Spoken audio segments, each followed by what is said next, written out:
Le'Veon Bell, when will he show up to camp, and how much money will he ultimately wind up getting paid?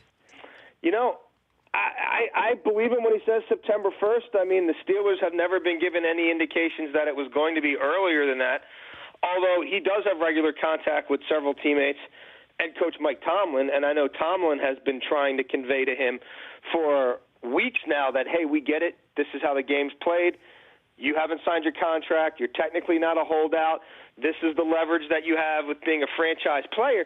But you're on a one-year deal, and you've had a history of injuries, and why don't you come back for at least 2 or 3 weeks and put a good base on and get yourself knocked around a little bit before week 1 and actually take part in multiple weeks of real practices before you go out there and try to go 0 to 60 and show everybody that I didn't really need training camp anyway. But Jason, the thing I don't understand is if he's saying September 1st, does that mean he just wanted to wait? He didn't want to go to training camp? Is there a deal? Like that to me, I don't like that. It's just arbitrary. I mean, look, this cat was convinced he's worth $15 million a year. He is. Where did that figure come from? I mean, well, had Adrian Peterson actually seen his whole contract out, he would have got close to that number. But running backs aren't making $15 million a year. But that was it. He was convinced that's my number, and there was no logical way to talk him out of it. I think this is just arbitrary to him. Like, I'll wait as long as I can. I mean, clearly, you want to have at least a practice or two, so that, you look at how many full, sessions they'll have. It won't be many. I mean, they'll probably only have the full pads on once. They'll probably have 2 other practices that week that are at, a high tempo where you're trying to replicate game speed. And I guess in his mind, that's the absolute bare minimum commitment I have to make.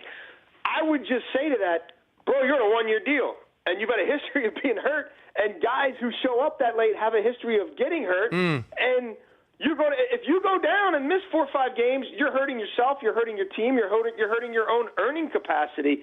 And trust me, what they put in front of him was by no means insulting. The Steelers, 3 different times when I heard what they had on the table, I'm like, I never thought they'd go that far. But they kept going, but they weren't getting to 15. The Rich Eisen Show, weekdays at noon Eastern on radio stations across the country and audience. If you like that video, be sure to download our app, and I'll be sure to help the NFL figure out what a catch is.